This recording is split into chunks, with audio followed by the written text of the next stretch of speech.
Okay, welcome back. So like I said, we're just going to kind of continue on here for a little bit, try to get a little bit of this hopefully accomplished and kind of pick up for where we left off.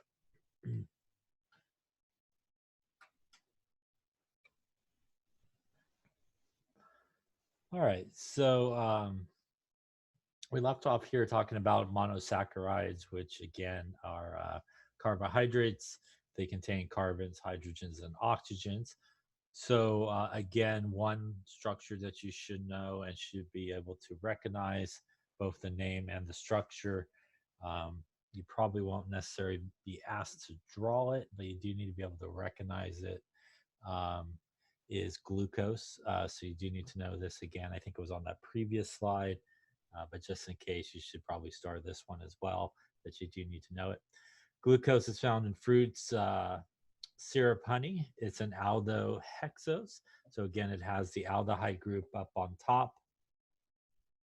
And it's a hexose, which means, again, it has those 6 carbons attached. It's a monosaccharide in polymers of starch, cellulose, and glycogen, which we'll talk about at the end here of this chapter.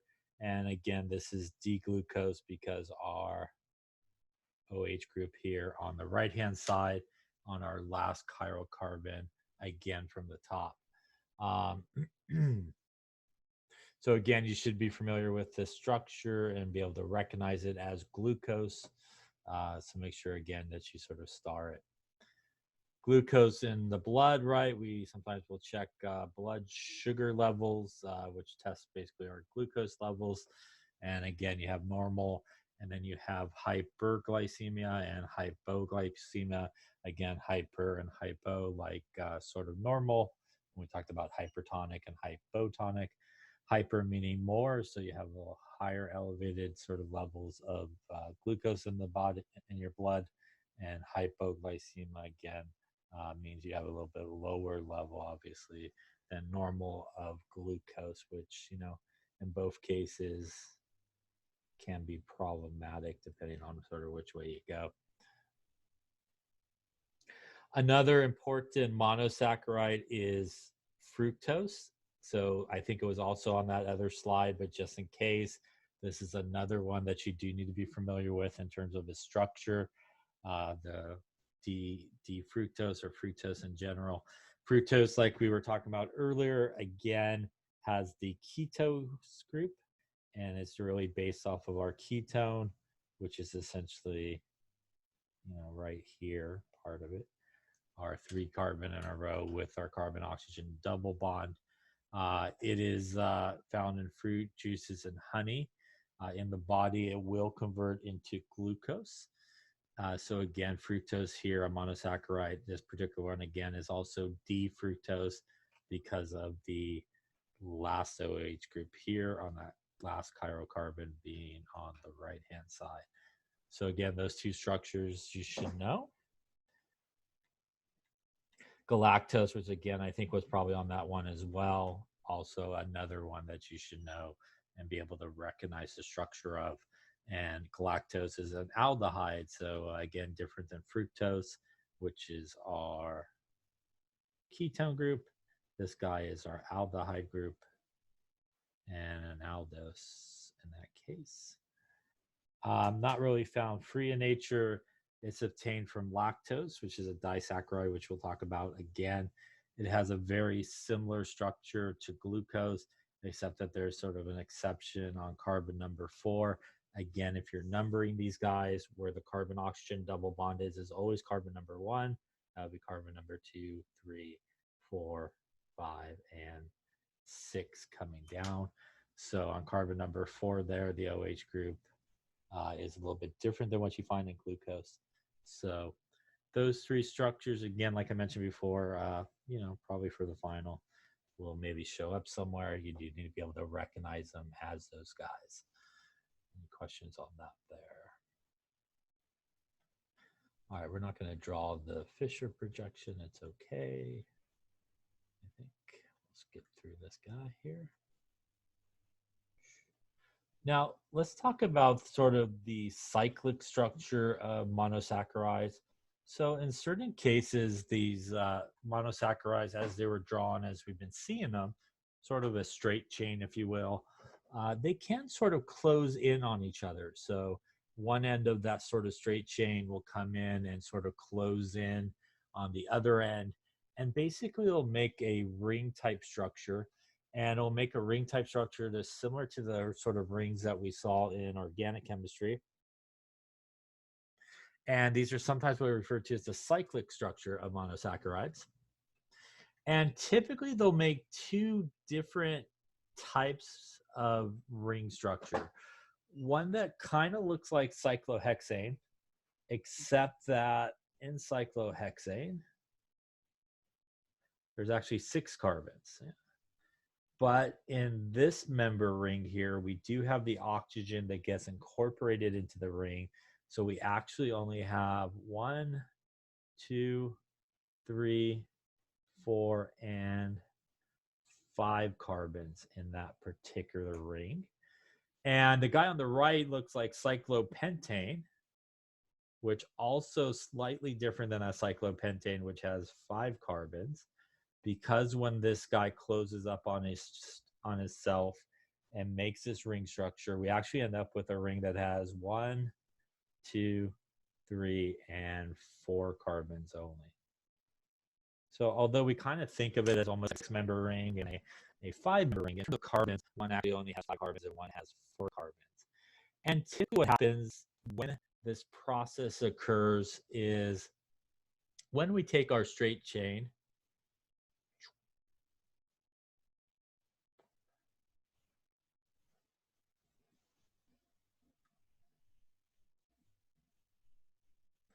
and let's just say we had something like this.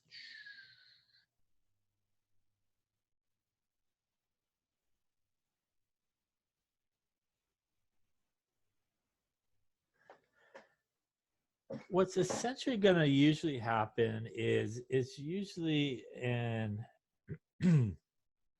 one where we got like 6 carbons. It's usually carbon number 5. So again, if we were counting off the carbons here, in this particular case, this again would be carbon number 1. This guy here would be carbon number 2. This would be carbon number 3, carbon number 4, carbon number 5, and number 6. So this carbon will basically come in and close the ring. Number 5, oxygen double bonds located. And that's basically going to close the ring. And you can basically count up how many carbons are involved there. That is, because that is where we have carbon oxygen double bond. So it's usually carbon number 5 or sort of that last carbon down the road that will come, last carbon will come up to the carbon oxygen double bond and close to that ring in. So we're going to talk about sort of how everything else is sort of placed. And when these rings do sort of come together, it sometimes will look like this. And this will produce a cyclic hemiacetal. So if you remember, a hemiacetal is a carbon that has an OH group attached to it and a carbon oxygen group. And for hexoses, the hydroxyl group on carbon number 5 reacts with the aldehyde or ketone group. And the cyclic structure of a diisomer has that last CH2OH group always located above the ring. So this group here is always that last CH2OH group at the bottom of a monosaccharide. And that guy always will end up pretty much above that ring. And again, we have here a carbon, we have a hydrogen, an OH group, and a carbon oxygen group, which is a cyclic hemiacetal. So let's go through sort of the process here of how we can take a structure such as what we have here and basically turn it into a ring structure.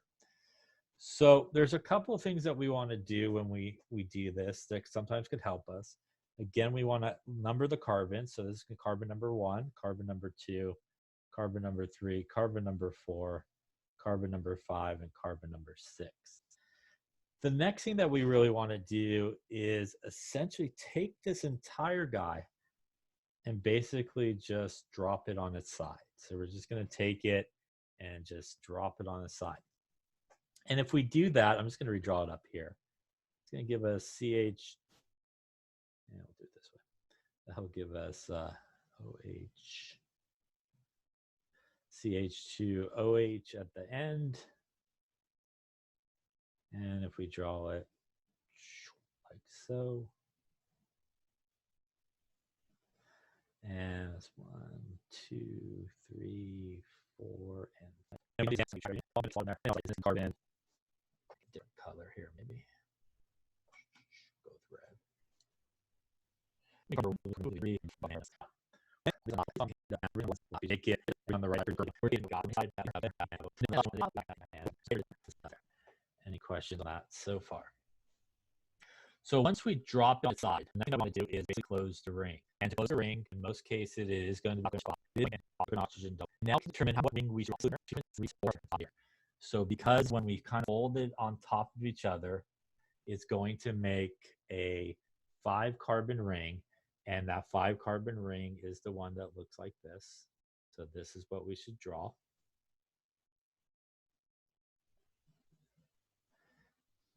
Any questions on that so far? Now, what we do see is carbon number 6, like we were just talking about, which is basically that CH2OH group. It is not part of the ring. And where it will always end up is right here in this location, up here. And that is carbon number 6. So this is going to help us also identify all the carbons because we know that that is carbon number 6, which means if we come down here, this would be carbon number 5. This would be carbon number 4 going counterclockwise. This would be carbon number 3. This would be carbon number 2. This would be carbon number 1. Any questions on that so far?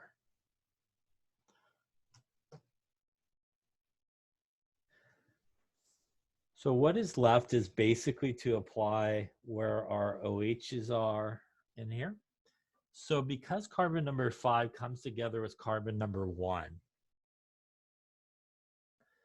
we skip number 5 and we actually go to carbon number 4. And what we can see at carbon number 4 is the OH group is down. So we would come to carbon number 4 down. Carbon number 3, carbon 2 down. Now, to drop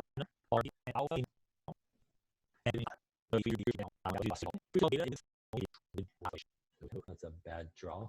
Semi-straight-ish. Try that again. Let's see if we get there. So that's sort of the process to turn our kind of straight chain monosaccharide into a cyclic monosaccharide. You're going to drop it on the side. You're going to close the ring, kind of work backwards, and assign where everybody is. Any questions on how to do that? You do need to know how to do this. So why don't you give a try? So why don't you give this one a try? And while you're at it, why don't you draw the alpha version of this? That's a really bad alpha, but draw the alpha version of it. So take a couple minutes, draw the cyclic structure of this, and we want to do it for the alpha version and see what you come up with. And we'll talk about it in just a second.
Okay, so let's take a look and see how we're doing. So this one's a little bit different. Again, we're starting with a ketone. So we still want to number our carbon starting at the top, closest to that carbon-oxygen double bond.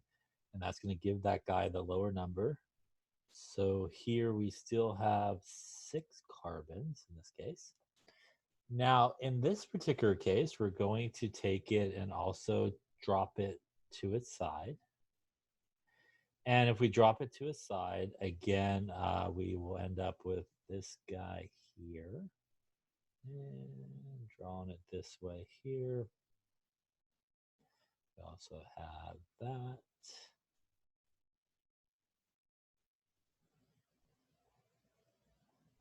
Again, if we numbered our numbering,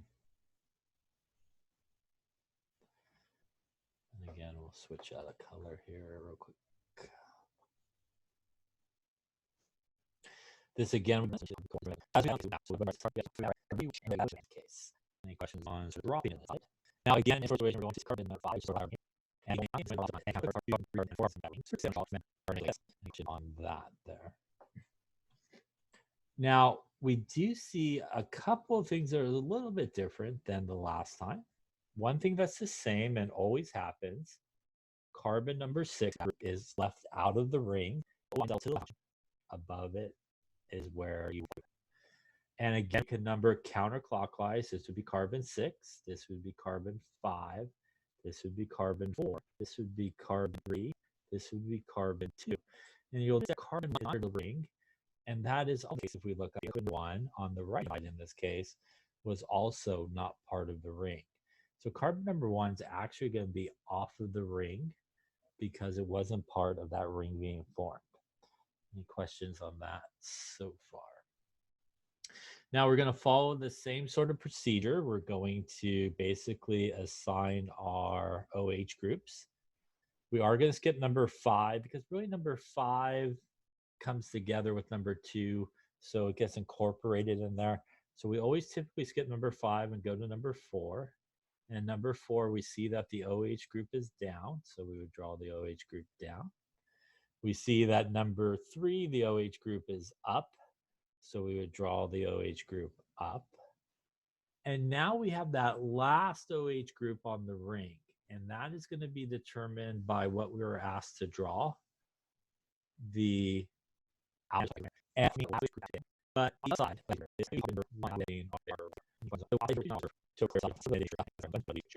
otherwise it gets a little crowded as we're drawing them, so you'll oftentimes see it left out, but really on the other side of that would be a hydrogen. Any questions on how we got to that particular drawing there? All right. Now, you do need to also perhaps be able to go the other way. So let's say, for example, and draw you a minute or so, see how far you could get, see if you could take it from the ring structure back to the straight chain, and what we're looking to draw is the L version of it. So take a minute or so and see how far you get, and then we'll talk about how you could kind of do that in just a second.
Okay, so let's take a look and sort of see how we can approach this. So you really want to kind of approach this almost backwards from the way we were just doing the other ones.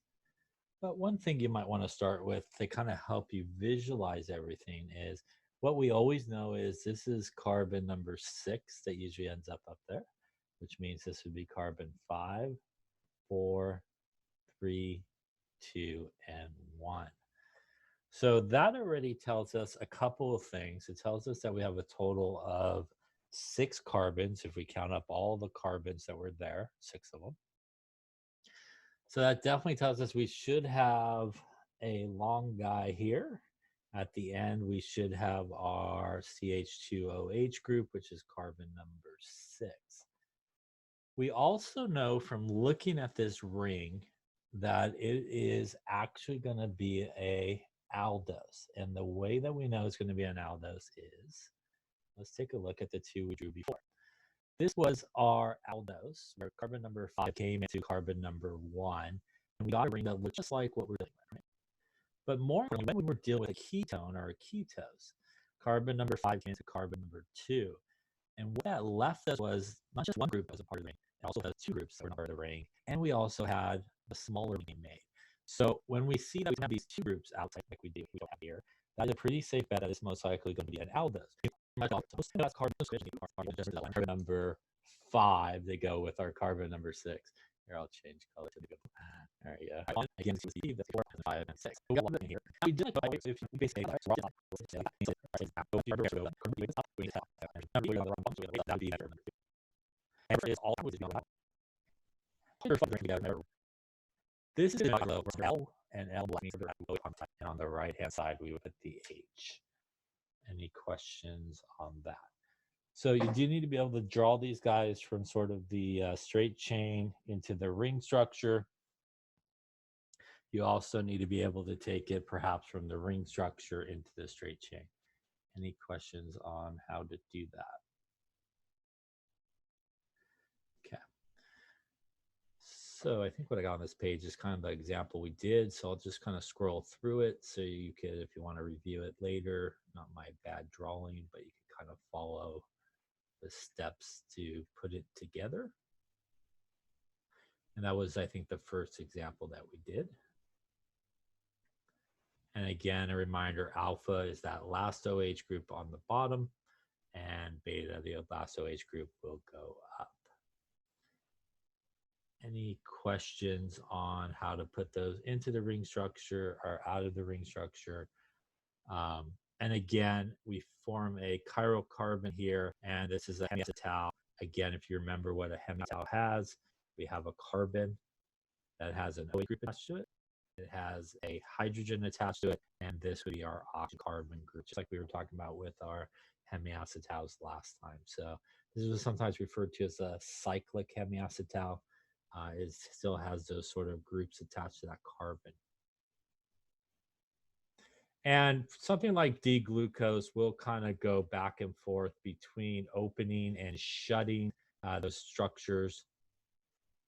And as you can see, in most of the case, we got beta D-glucose, and again, beta meaning that our last OH group here on carbon number 1, as this again would be carbon 6, 5, 4, 3, 2, 1.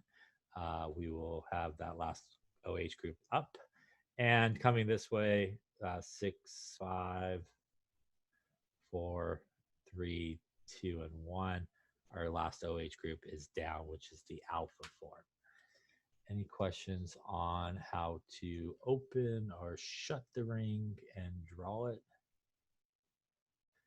Here again is our cyclic form of fructose, which is the one we just did. And again, you could use that straight chain. Remember, it's not always going to be that last carbon, but it's always going to come up and attack basically the carbon-oxygen double bond wherever it's at.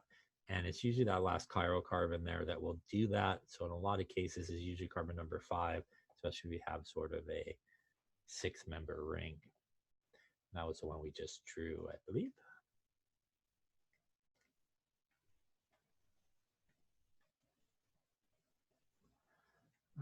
So why don't you take a second here, and why don't you draw this guy in its cyclic form, and then we'll go through it.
All right, so let's see how we're doing. So again, we want to number the carbons starting at the top where that carbon-oxygen double bond is located.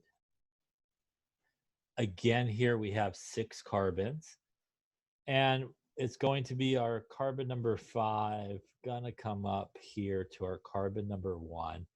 And again, you can drop it on the side, but you don't necessarily have to. But we can count the carbons. We have 1, 2, 3, 4, and 5 carbons. So again, that 5 carbon ring will look like cyclohexane, but it will have that oxygen that's in there. And again, remember that this guy here at number 6 will always end up to the left of the oxygen above the ring. Now,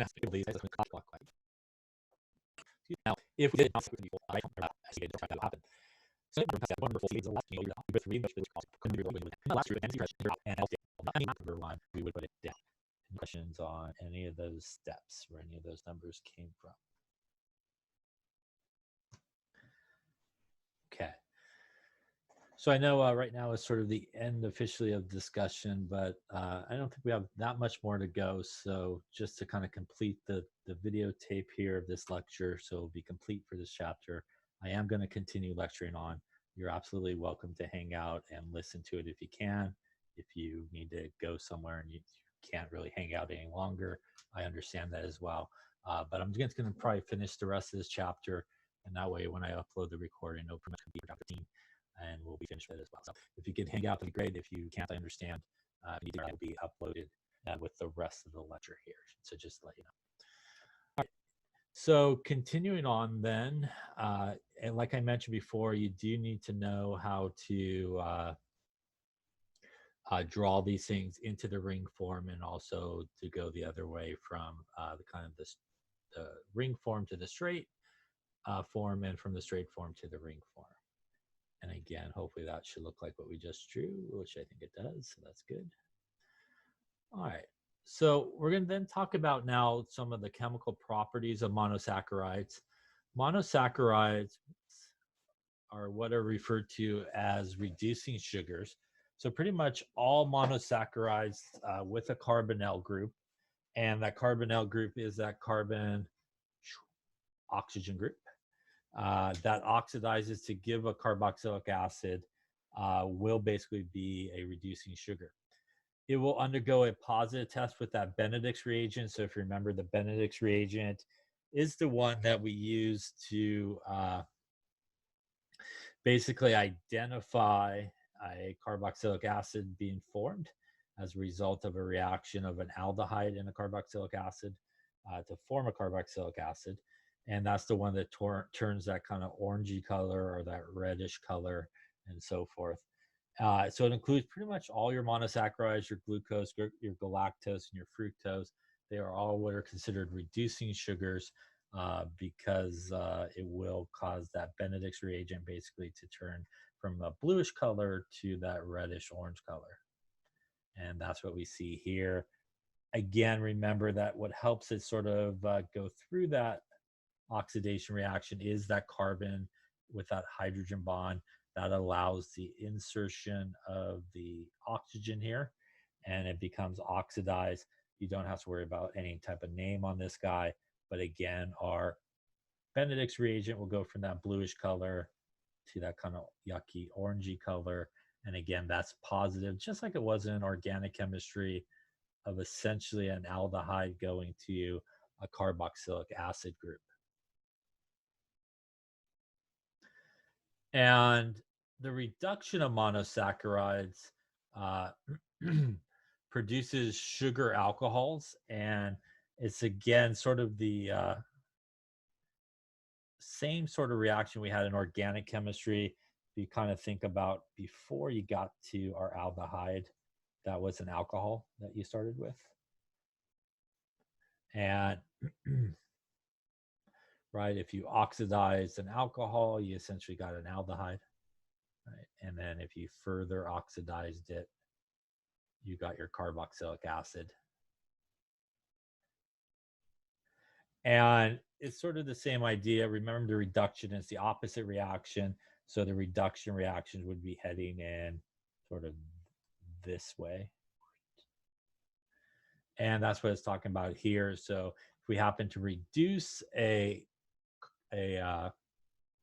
monosaccharide, we will actually make the alcohol, which is a primary alcohol, just like a primary alcohol would make the aldehyde.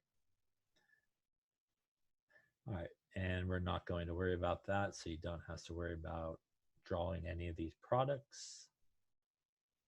All right, then let's talk about disaccharides. So disaccharides are things that you do need to know, and disaccharides are basically when we combine two monosaccharides together. And you do need to know pretty much what's on this slide here, and we're going to go through each of these individually in just a second. But sucrose, which is basically sugar, and you do need to know those. So you do need to know the disaccharide and the two monosaccharides that make each of those up. So this is a pretty good slide that you do kind of need to know those. So again, if you're asked what makes up maltose, you need to be able to say two glucoses. What makes up lactose is one glucose and a galactose together, and a glucose and a fructose would make sucrose. Let's talk about each of these a little bit in a little bit more detail in terms of what they are and certain sort of bonds that bind those two monosaccharides together. So maltose is what's sometimes referred to as malt sugar. It is again composed of when you take two glucose molecules and basically put them together. Now the linkage is important. The two monosaccharides are held together by this alpha-1,4 glycosidic bond. It's basically the OH group on carbon number 1 bonds to the OH group at carbon number 4, and that's essentially what the 1 and the 4 refers to. The alpha refers to that it is an alpha OH group on carbon number 1, and that's why we have our alpha here. This is the sugar that we find in sort of cereals, candy, and brewing. and it's found both in the alpha and beta forms. So let's take a look a little closer at that bond that we have here. So here are two glucose molecules. They are going to come together. And when they come together, they are essentially going to lose water. So we're going to lose water, however you want to take it out. So when this comes out, we basically will lose water. And that's going to allow these two guys basically to come together. You can see that we still have one oxygen that's left, and that is essentially the linkage between the two monosaccharides.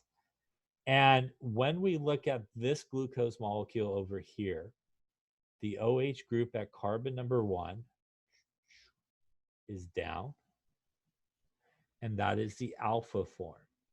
Remember, alpha and beta are only for carbon number 1. So when we look at this is an alpha 1,4 glycosidic and that's really what we lose when we join these two together. And that's essentially what happens when you take any monosaccharide and put it together with another monosaccharide. You basically will take water out, and that's what's going to join together or allow those two things basically to come together. So maltose, again, you need to know. By the way, if we wanted into the two monosaccharides, so to put them together, you take water out, and if you wanted to break them apart, you put water back in. Look at lactose. Lactose is a disaccharide that's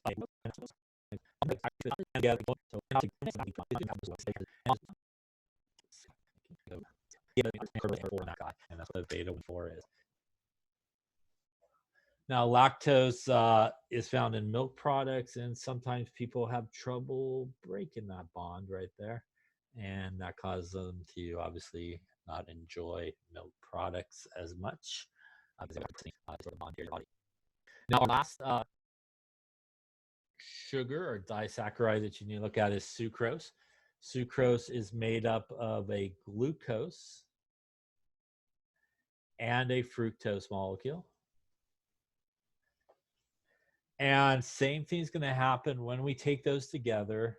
We're going to take out water, and that's going to allow them to come in.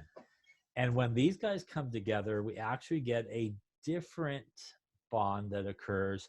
We get a bond that's known as a alpha beta 1,2 glycosidic bond, which is what holds that together. And again, you do need to know that. And just to show you where that sort of comes from here, this is our glucose molecule.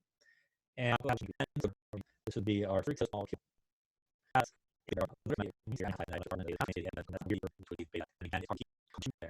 And there's two carbons are going to get. So sucrose is obviously our sugar that we see there from bacon and stuff.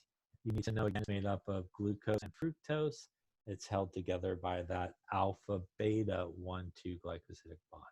So you do need to be able to recognize these bonds. You need to be able to identify them. If you're given a structure, you need to be able to identify what type of glycosidic bond it is. Is it alpha 1,4 or alpha 1 whatever? Is it beta 1,4, beta 1,2? You need to be able to kind of look at the molecule and be able to identify that. Any questions on that?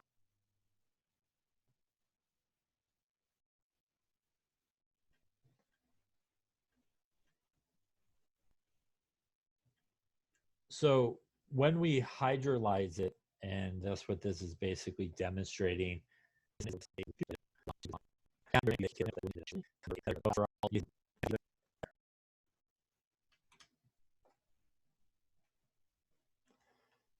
Now, sweeteners, we have artificial sweeteners instead of our monosaccharides or disaccharides. And artificial sweeteners, obviously, you need a little less of it, but has a sort of a greater sweetness factor when we do that. So looking at these guys, again, these are the ones that we just talked about, our lactose, our maltose, and our sucrose. Again, are the monosaccharides that make it up. You do need to be able to identify the two monosaccharides to make up each of these disaccharides. And let's just take a look at the answer just to reiterate what we just went across there. So again, as we saw earlier, the alpha beta 1,2 bond is made up of glucose and fructose. So again, you know each of the disaccharides, lactose, maltose, and sucrose, and you need to know the monosaccharides make each of them up.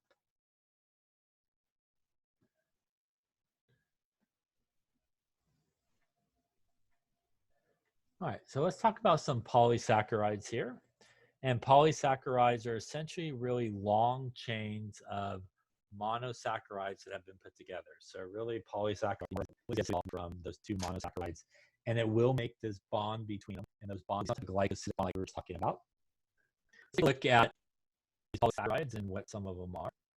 Maybe polysaccharides are long chain of glucose molecules, and we put the glucose molecules together, like I just mentioned, by removing the water molecules, or a molecule between each monosaccharide. Now, some of these polysaccharides include amylose, amylopectin, and starches, which are made up of the glucose.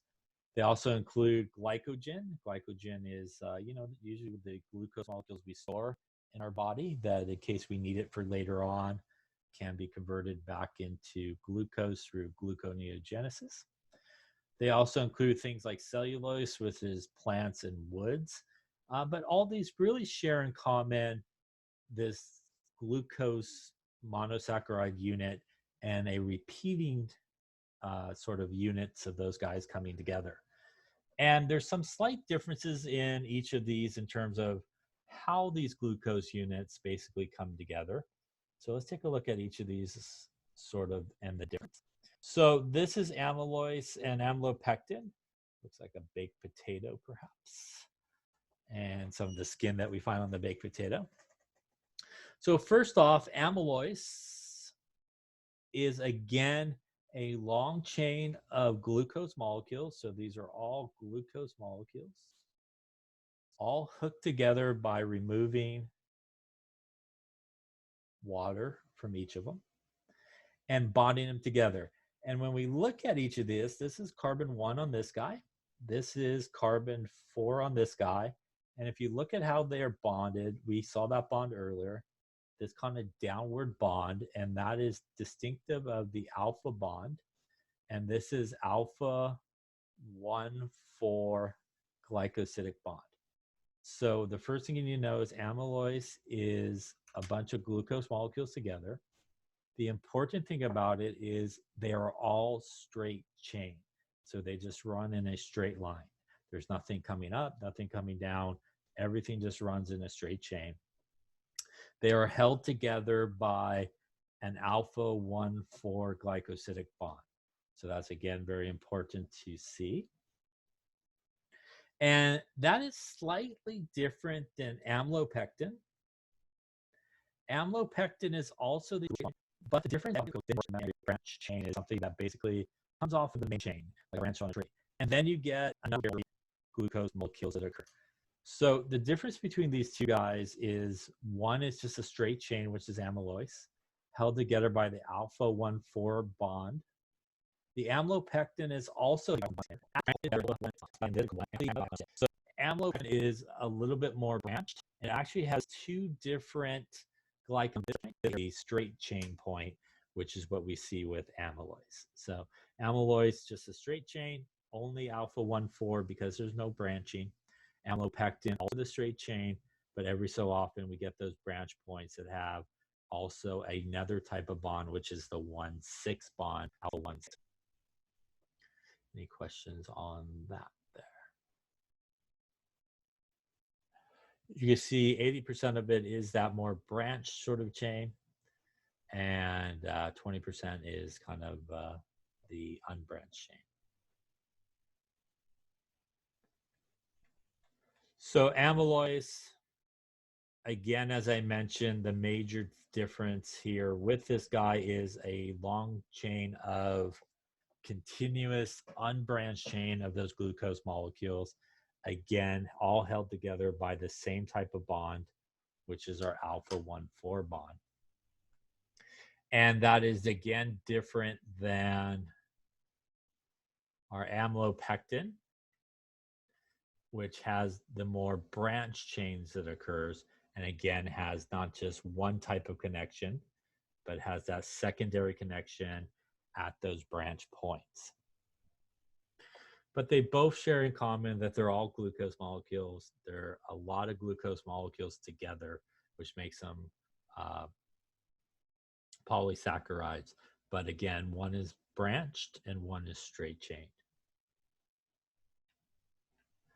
Now, glycogen is also a polysaccharide. And again, that is essentially what we store in our body for energy when we have sort of excess glucose. And when we need it, we will basically break it apart through gluconeogenesis, like I talked about before, into glucose. And it's a similar structure to amylopectin, which has our branches. But the difference between glycogen and amylopectin is this is very highly branched. So there's a lot more branch points happening in glycogen. You'll have a lot more of those alpha 1,6 bonds happening, along with the alpha 1,4 bonds happening. So a lot more branch points. So glycogen is similar to amylopectin, except that it's very highly branched.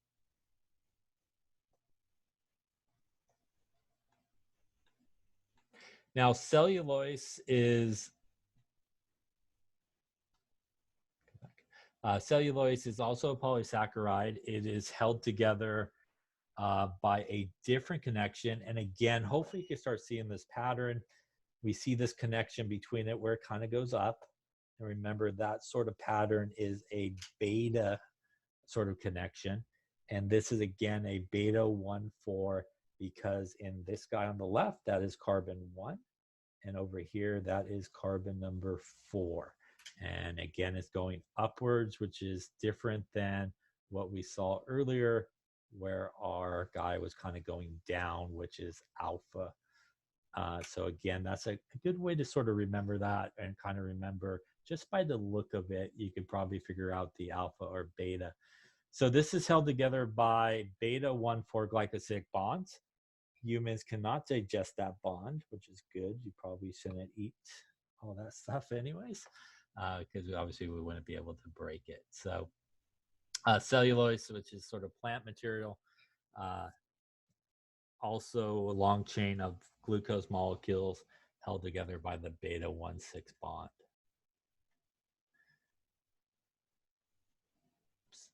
So just to refresh what we just talked about there, whoops, come back, there you go. In our first one, that was a picture of what we just saw, which was our cellulose, and that has our beta 1,6 bonds. That's the guy that is heading, again, upward between, again, carbon 1 on this guy and carbon number 4 on that guy. We had our potatoes, I think, in the second picture, and our potatoes has both of these guys here, our amylose and amylopectin. The amylose, again, is our straight chain of our alpha 1,4 connections between them. And it's only straight, while our amylopectin also has the alpha 1,4 connections. But again, at some point, it will branch off to alpha 1,6. So we'll just do it this way, 1 and 6, which has more of that kind of straight sort of connection that occurs. And glycogen has both of the same bonds as amylopectin. Again, it's just very, very highly branched. Any questions on any of that? And I believe that should wrap chapter 14 in carbohydrates. Any questions on anything we talked about? Okay, I thank you very much for hanging out and listening. And again, a reminder, our exam is Monday, and we will be taking it during our normal sort of lecture time. And that will leave us one more lecture to go on the week from today, Wednesday, where we will take care of the last 2 chapters, which is 15 and 16. All right, if there's no other questions or anything like that, again, thank you very much. Have a good rest of your night. Have a nice weekend, and we'll see you on next week.